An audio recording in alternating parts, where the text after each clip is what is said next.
Meta. Assalamualaikum warahmatullahi wabarakatuh. Selamat sore. Halo Sobat Dropmed dimanapun Anda berada. Senang sekali saya bisa bertemu dengan Anda semua hari ini di podcast Dropmed Talk. Tentunya setelah kemarin kita menikmati libur lebaran bersama, kita kembali lagi untuk beraktivitas. Semoga tentu saja dalam keadaan sehat dan lancar ya semua agendanya. Dan tentunya tidak kalah senang saya, Dr. Eta Aurea Latifa, hari ini bisa menemani Anda untuk berbincang-bincang tentang salah satu penyakit tropis yang banyak nih di Indonesia dan mungkin akhir-akhir ini sedang banyak dibicarakan juga, banyak juga nih di headline news. Nah, seperti apa sih penanganan demam berdarah yang ternyata kembali mewabah? Kita akan berbincang langsung dengan Dr. Siti Nadia Tarmizi, Master of Epidemiology. Beliau adalah Kepala Biro Komunikasi dan Pelayanan Publik Kementerian Kesehatan Republik Indonesia. Nah, sudah bergabung dengan kita semua di sore hari ini secara daring. Boleh saya sapa dulu. Selamat sore, Dokter Nadia. Selamat sore, Dokter Eta, sahabat tentunya Dropmed semua dimanapun berada. Salam sehat, minal aidin wal faizin ya. Masih tentunya dalam bulan Syawal. Saya tentunya mengucapkan mohon maaf lahir dan batin. Iya dok, sama-sama. Mohon maaf lahir dan batin juga dan terima kasih Dokter Nadia sudah berkenan hadir secara daring hari ini. Kita akan berbincang-bincang banyak nih dok tentang DBD. Karena kemarin ternyata kalau kita lihat ya dok di berbagai berita sudah ada peningkatan jumlah kasus DBD. Per 16 April 2024 tembus hingga lebih dari 60.000 dan bahkan mungkin lebih ya sampai 70.000 kalau tidak salah di akhir pekan ini. Nah, dan tentunya sebenarnya di bulan April ini memperingati Hari DBD Nasional. Namun sayangnya mengapa ya kok tiba-tiba ada peningkatan kasus? Kira-kira mungkin Dokter Nadia boleh menceritakan apa sih faktor-faktor yang bisa menyebabkan terjadinya peningkatan kasus DBD di Indonesia ini, Dok? Silakan, Dokter. Nah, terima kasih Dokter Eta dan tentunya para sahabat Dropmed ya. Jadi memang demam berdarah ini selalu menyusahkan kita ya, Dokter Eta ya. Kita cukup bergembira sebenarnya di masa periode 2020 sampai 2023 kita tidak melihat adanya peningkatan kasus demam berdarah yang selalu membuat kita, terutama orang tua ya, selalu was-was. Apalagi kalau kemudian sudah mulai banyak berita-berita tentang demam berdarah, kadang-kadang membuat kita bukan hanya was-was, bahkan juga menjadi panik ya. Nah, memang Kementerian Kesehatan itu sejak pertengahan bulan Maret, kita sudah melihat adanya tren peningkatan. Awalnya itu hanya ada di 92 kabupaten kota. Nah, peningkatannya itu tidak terlalu signifikan, tapi sudah terjadi peningkatan dibandingkan minggu yang sama dibandingkan tahun 2023.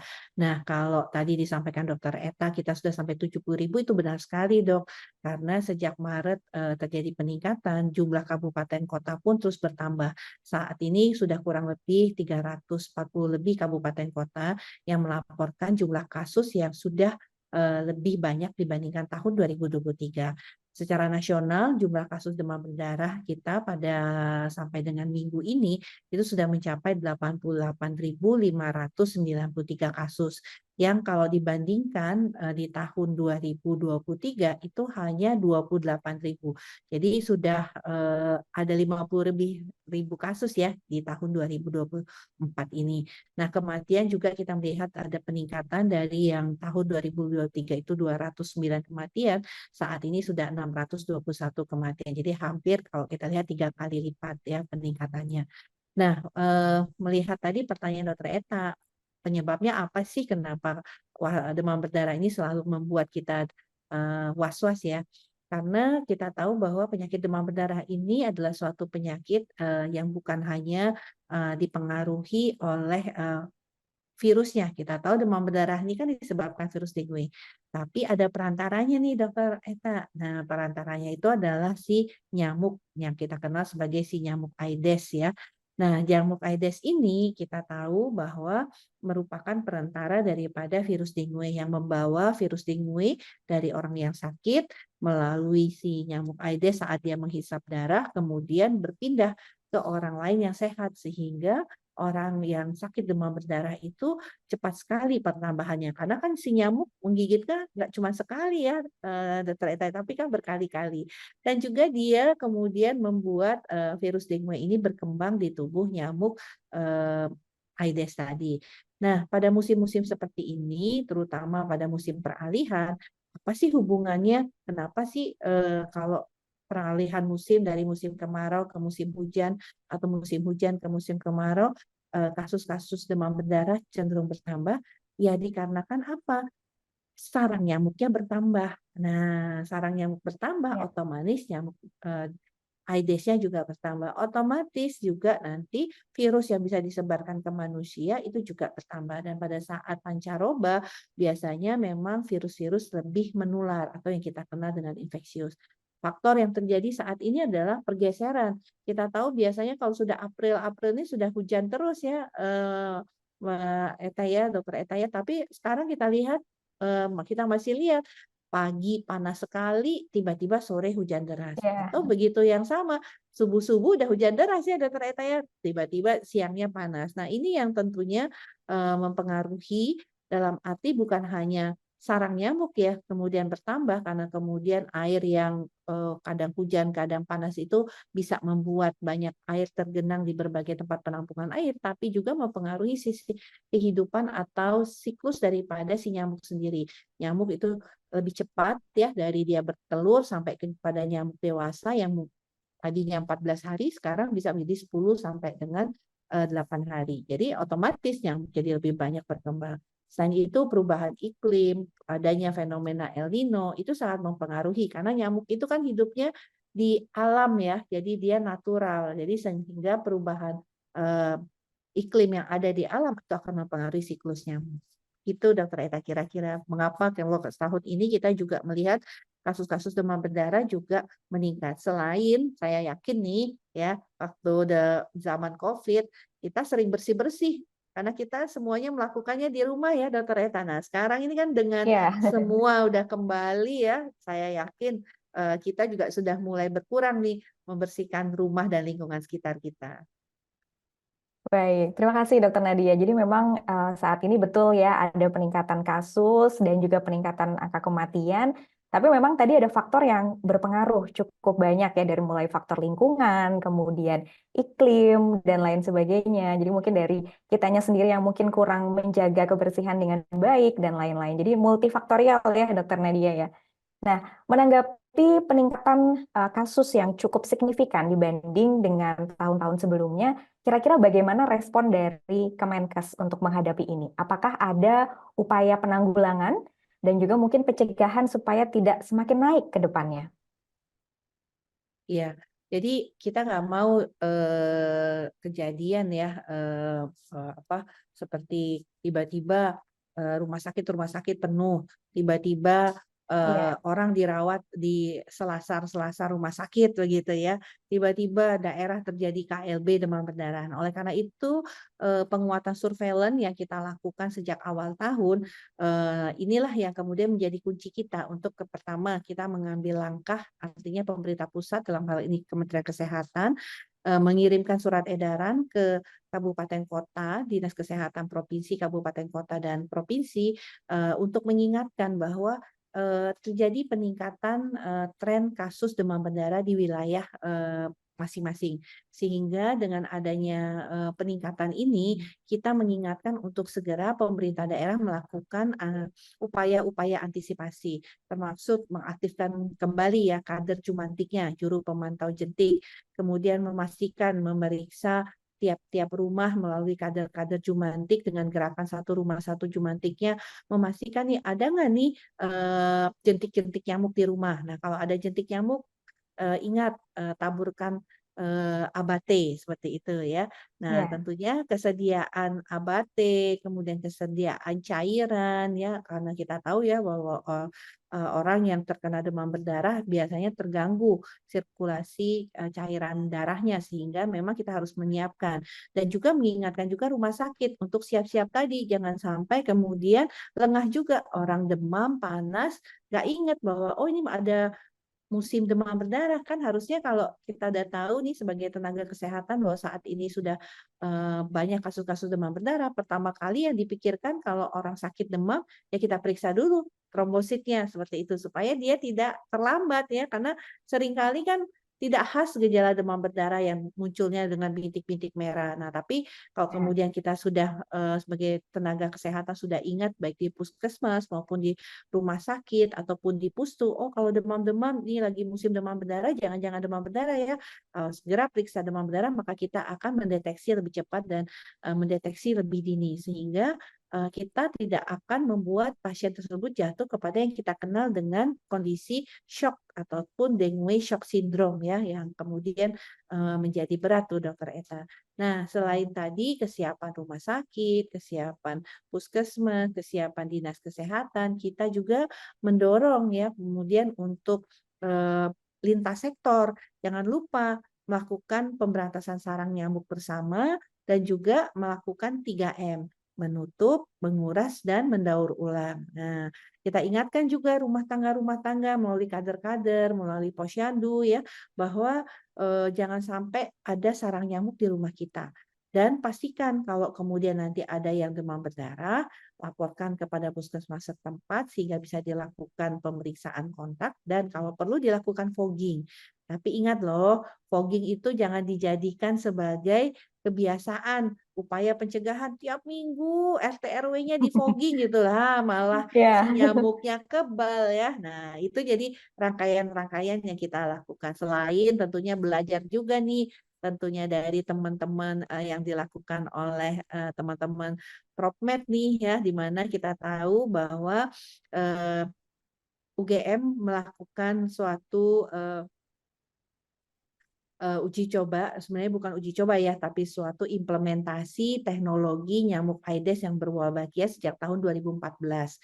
Dan itu sudah memberikan bukti nyata bahwa pada saat daerah lain juga terjadi peningkatan kasus yang cukup besar, baik itu kasus demam berdarah dan kematian, di Yogyakarta sendiri ada peningkatan kasus tapi sangat kecil peningkatan kasusnya ya Dr. Eta. Nah, dengan Ya. belajar dari apa yang sudah dilakukan oleh teman-teman UGM dan Center Tropmed juga kita melakukan pengembangan tadi studi ataupun implementasi yang dilakukan di Jogja diperluas di 6 kota lainnya yaitu Kota Denpasar, kemudian Kota Semarang, Kota Jakarta Barat, kemudian Kota Kupang, Kota Bontang ya yang kita lakukan dan Kota Semarang. Jadi ini adalah kota-kota yang selama ini kasus demam berdarahnya terus-menerus dilaporkan terjadi tren peningkatan yang cukup signifikan. Baik, jadi memang sebenarnya sudah banyak ya dok ya yang sudah dilakukan oleh Kemenkes dari pemerintah untuk upaya penanggulangan DBD ini. Seperti tadi yang sudah disampaikan Dokter Nadia ya, ada mulai kesiapan dari rumah sakit, puskesmas, dinas kesehatan, dan juga edukasi ke masyarakat langsung ya, seperti pengaktifan tadi Jumantik, kemudian ABT, fogging, misalnya seminggu sekali, dan lain sebagainya.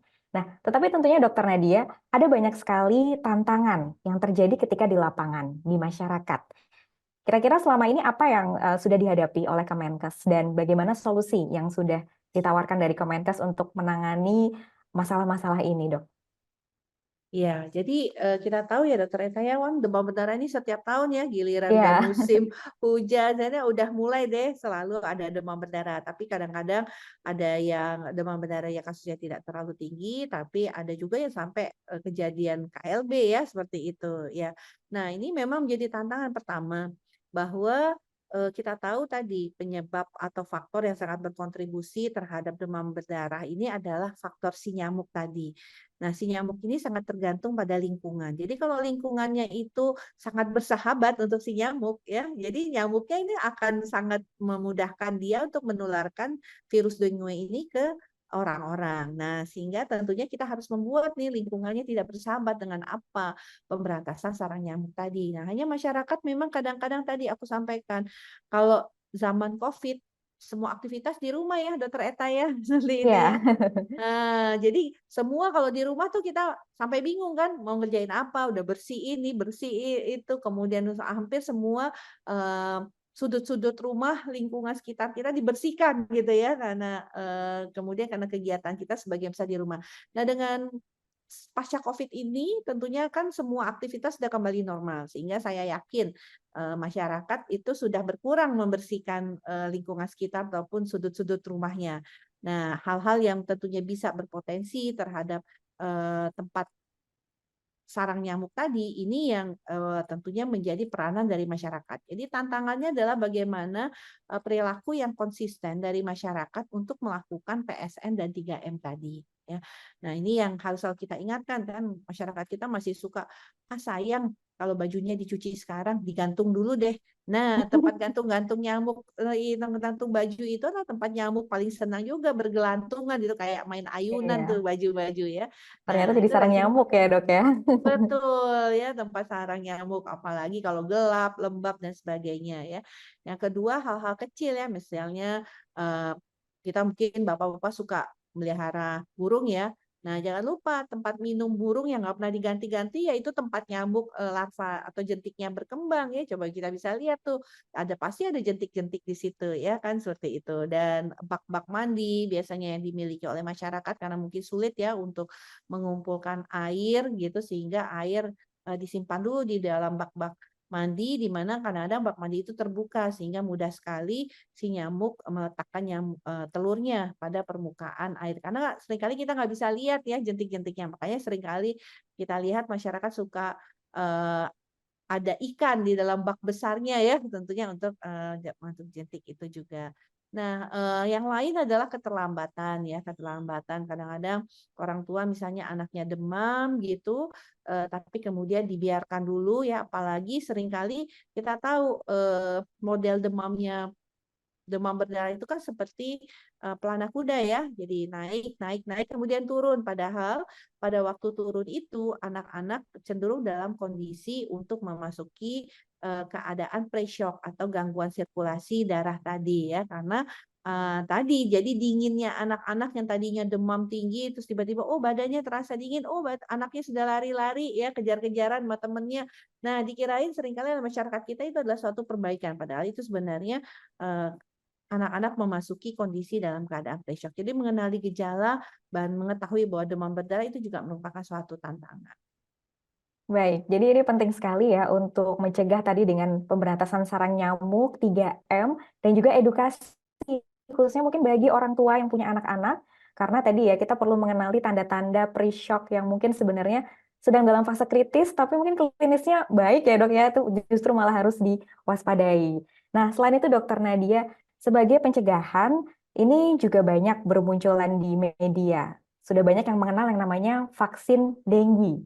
Nah, kalau boleh diceritakan, Dok, sebenarnya seberapa efektifkah vaksin dengue ini terhadap penularan DBD? Apakah kita perlu melakukan vaksinasi dengue seperti itu? Iya, jadi vaksin dengue ini suatu juga upaya ya untuk dilakukan sebagai upaya pencegahan.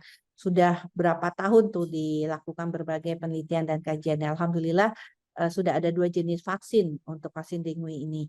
Hanya saja vaksin yang pertama itu harus dilakukan tes dulu untuk mengetahui apakah kita sudah pernah terinfeksi atau tidak. Kalau kita sudah pernah terinfeksi virus dengue, maka vaksin bisa diberikan. Dan ada satu lagi jenis vaksin yang kita tidak perlu melakukan tes apakah kita sudah pernah terinfeksi atau tidak.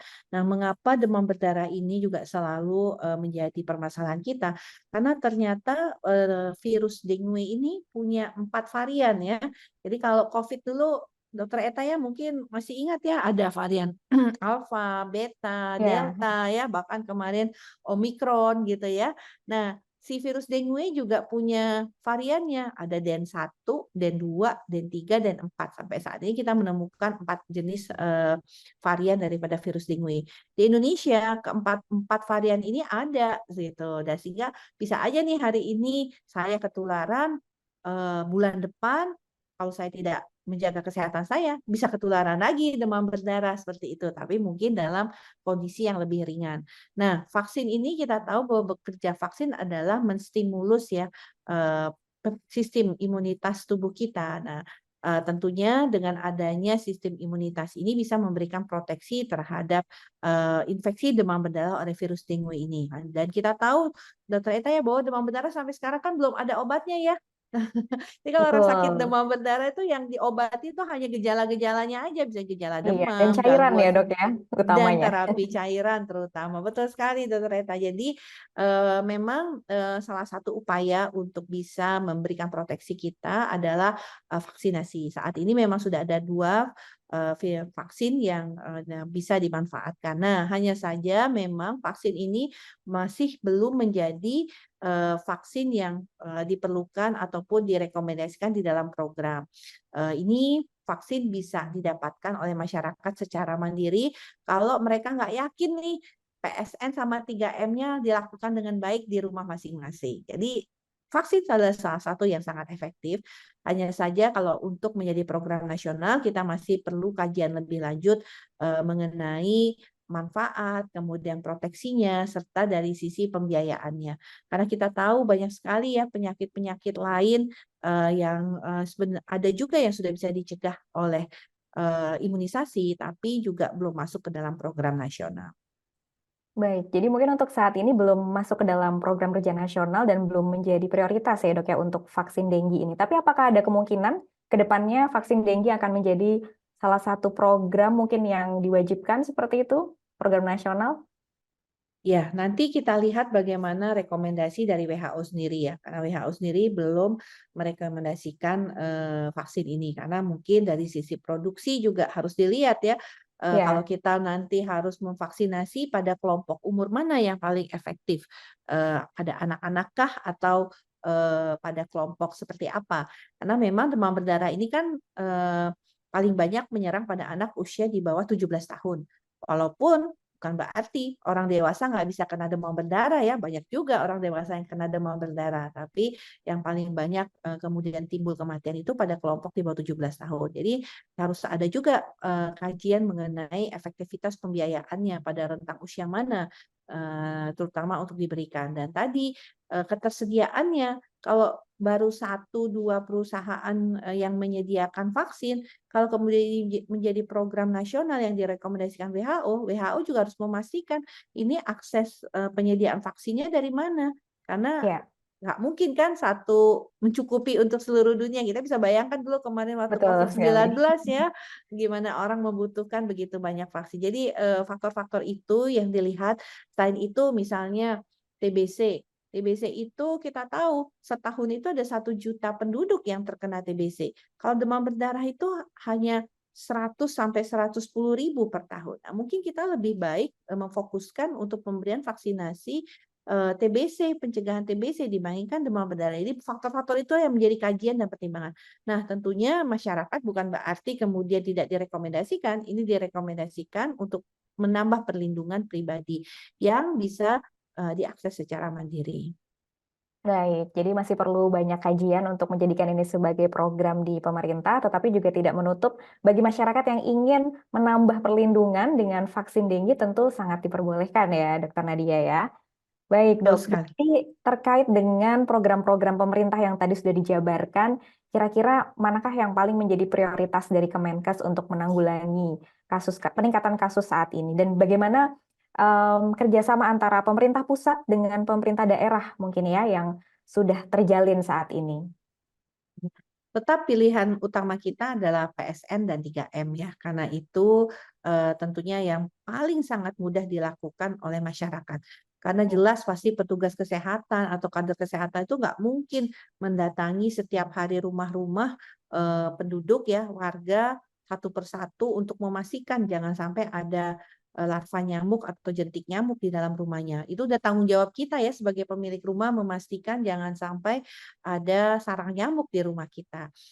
Yang kedua adalah penggunaan zat-zat kimia seperti ABAT ataupun fogging itu tetap kita manfaatkan, tapi pada skala yang tentunya terbatas supaya zat kimia ini tidak berakibat ya buruk terhadap kesehatan kita manusia, tapi juga tidak berakibat sebagai si nyamuknya akan kebal dengan zat-zat kimia ini sehingga makin sulit untuk melakukan pemberantasannya.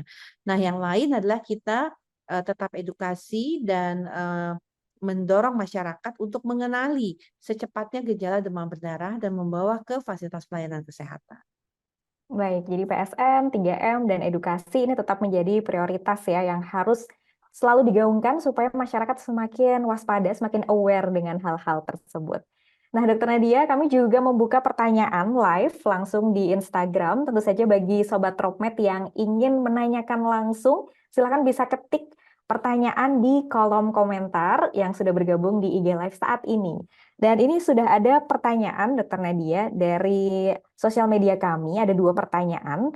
Boleh saya bacakan ya, Dok ya? Yang Boleh, pertama boleh silahkan. dari Nana. Ada kasus peningkatan DBD yang sudah sangat banyak. Mengapa Kemenkes tidak melakukan fogging secara massal? Nah, mungkin ini menarik untuk dibahas ya, Dok, karena tadi juga sudah sedikit disinggung. Mengapa tidak ada fogging secara massal begitu, Dok? Kira-kira mengapa? Ya, jadi fogging itu bukanlah suatu solusi ya untuk kemudian memberantas demam berdarah. Kita tahu bahwa fogging dilakukan kalau kemudian di daerah tersebut ada kasus yang positif, kemudian kita menemukan jentik ataupun larva nyamuk di daerah sekitar tersebut. Fogging ini bertujuan yang dibunuh itu adalah nyamuk dewasanya. Jadi nyamuk yang udah terbang-terbang itu dokter Ya, Eta yang kita bunuh. Tapi kalau larva itu nggak akan mati kalau di fogging gitu ya kan. Nah, fogging juga bukan suatu hal yang baik karena kan dia sebenarnya adalah insektisida ya. Jadi dia membunuh sebenarnya nyamuk yang dewasa tadi.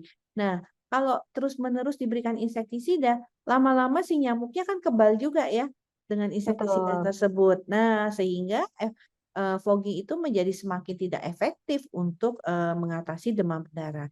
Jadi memang fogging itu seharusnya adalah baru kita berikan pada saat tadi ada kasus yang positif dan kita menemukan larva atau jentik nyamuk.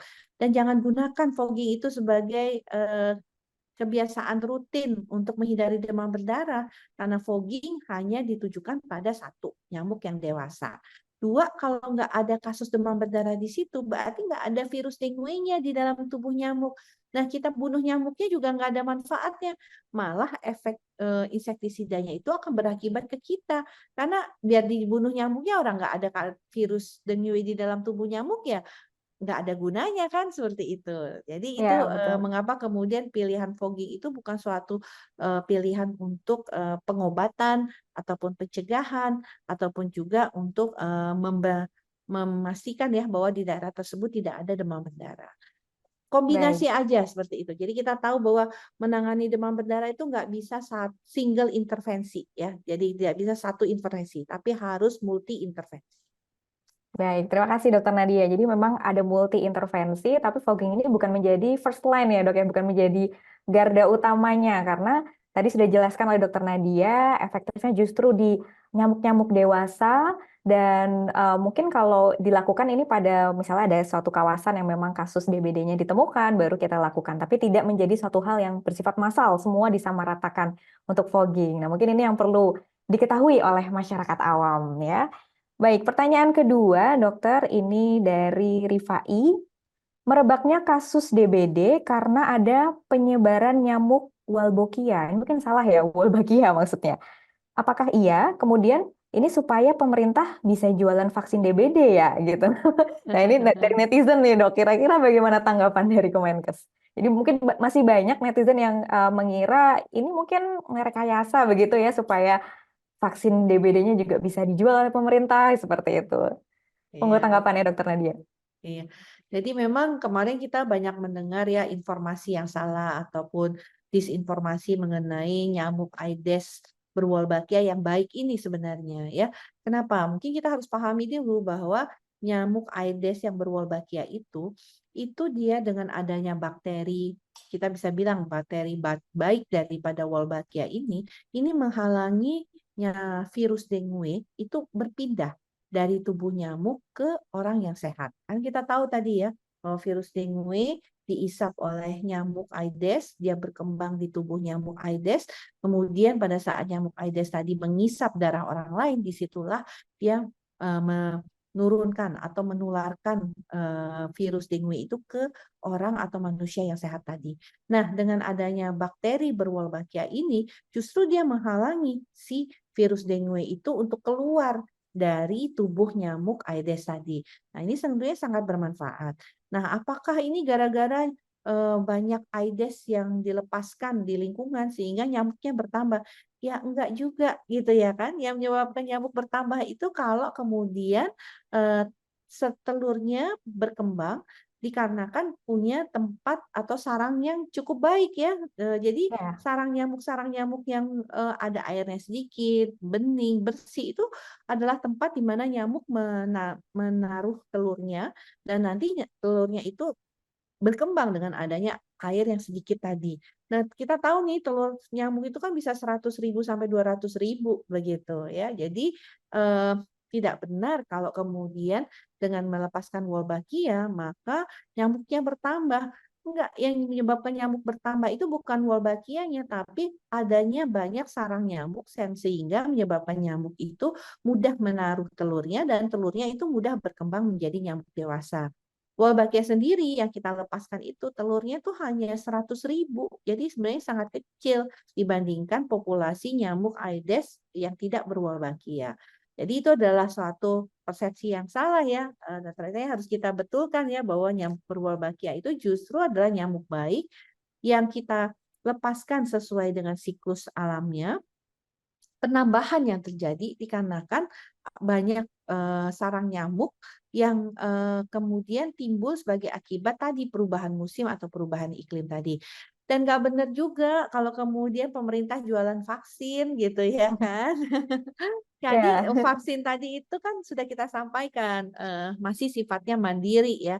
Jadi masyarakat bisa memilih mendapatkan perlindungan berlebih dengan adanya vaksinasi ini. Tapi kalau ditanya apakah mungkin nanti saya masih bisa sakit demam berdarah kalau sudah divaksin?